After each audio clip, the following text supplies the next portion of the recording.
Hey there, this is Molly, and I thought I would do some individual case studies for you of different things that show up in an astrology chart. And this might pertain to your own chart or somebody else's chart, or it might just be a helpful teaching video to show you more about astrology and the specifics that show up in a chart, especially as you go deeper and understand more of how these energies work together.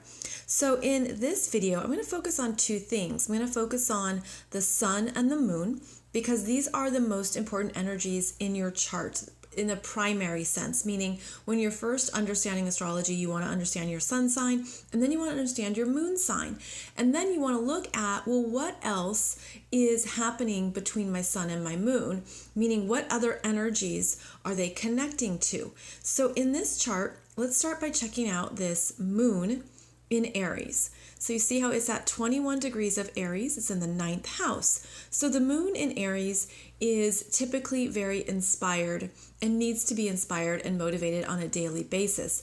The moon is how you express yourself daily. It's your emotional needs, your home, how you feel at home, what is right for you energetically, that gives you a sense of satisfaction. It's a feminine energy, but in this chart, it's in Aries, a masculine sign. So this is a very motivated moon in Aries. It wants to be in charge. It wants to be a leader and to go first. All of those Aries qualities are then expressed daily through the moon. So with this moon, what we're noticing here is how it is conjunct the North Node.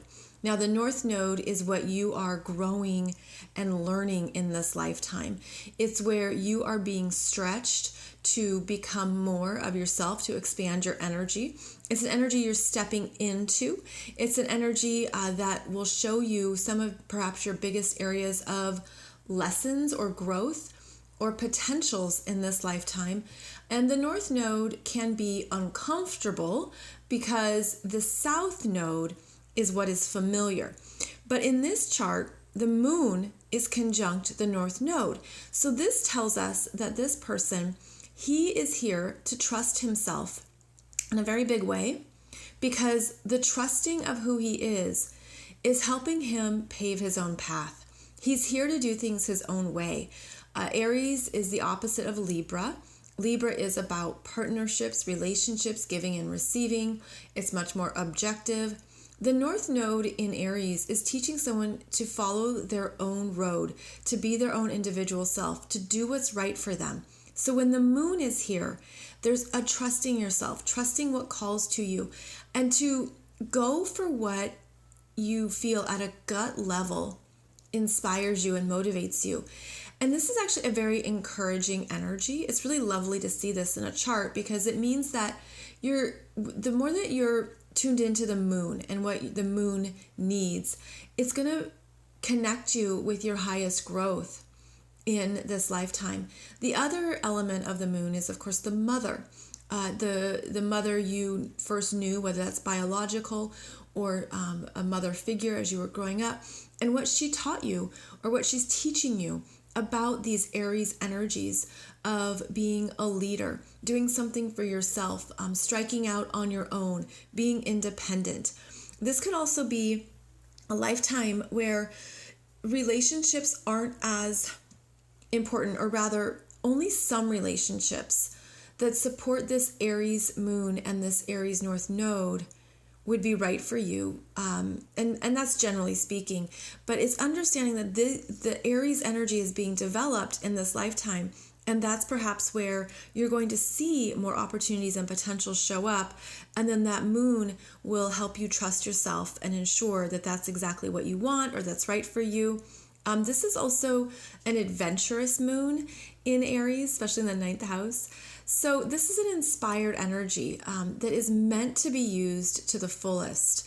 I always recommend people to check out what your North Node energies are even more through books. I always recommend Jan Spiller's books on the nodes, because it shows you what you're learning and what you're stepping away from in this lifetime. And this North Node is definitely putting you in alignment with trusting yourself. And I feel like this is a very destined energy here with the moon conjunct the North Node. It's sort of like there's things in this lifetime that when you trust your moon, you're not going to miss what's exactly correct for you and what's in your highest and best good.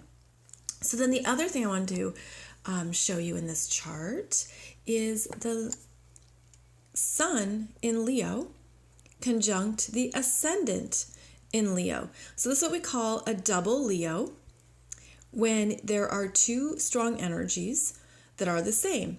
And so the rising sign is how you present yourself. It's your mask that you wear. It's how people first describe you before they know you. But with the sun there, this is a very clear energy of what you see is what you get. And it's a strong Leo energy of self-expression and of understanding what you're presenting to others. Being very clear about your personal presentation to ensure that it's in alignment with who you are. Now, when I see a strong Leo energy, I also mentioned to someone that it's where we want to be loved. There's a desire for that Leo heart to be recognized and appreciated. And sometimes what can happen, especially in childhood or unconsciously, is that you start to wear the masks that you think people want you to wear in order to receive love. So part of the Leo energy is looking at, am I being authentically myself here? Or am I playing a role? Am I playing a part in order to get recognition or for people to, love me or accept me?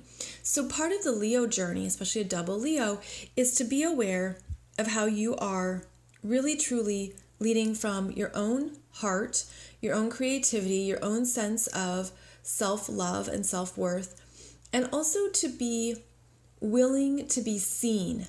Now, this sun is right behind the ascendant. See how the ascendant's at 4 degrees, 12 minutes? And the sun is at 4 degrees, 10 minutes. So it's in the 10th house, but really moving into the first house. I mean, it's pretty conjunct there. So this means that you're really here to be seen for who you are and to not let yourself be held back by others' expectations and to be aware of the body. So the sun right here on the ascendant brings in the physical appearance, brings in not only like clothing and grooming, but the physical energy you bring into a space, being very aware of that. It can be quite big, actually. And Leo is a very strong energy where it's like a look at me, here I am. So even anything that allows you to move that energy out, to really express yourself, even that if that's through, clothing or something physical. I mean, this is the kind of thing where you want to be consciously aware of how you present yourself to people because they pick up on so much. And also the rising and ascendant are connected to your aura and the aura you give off in that, again, first impression. So the aura that comes out, especially with the sun right here, can be quite bright and dynamic. There's energy here of leadership. That's the Leo and the Aries, both leadership energies. And there's the energy here to look at your own personal will, because that Leo energy can have a strong will. So when you have the sun and the rising sign in the same sign, and this is, again, it's called a double Leo, then this brings a lot of emphasis to the Leo energy in your chart, and it's a very strong presence. And you want to be aware of that because sometimes the ascendant can be very unconscious. We can be very unaware of how we come across, of how others perceive us. I would recommend to this person to be very aware of how they enter a room or how they approach people or how they feel and even what they sense around others, because that's part of their sun, what they're picking up on. And it's a very strong energy, but it also can be where we don't recognize our own blind spots. So this is just a case study of one chart, obviously, and I just wanted to focus on the moon and the sun, but I hope it gave you some good things to think about or consider or learn as you continue your astrological studies. And I'll be back soon with some more individual charts and case studies of the energies in those.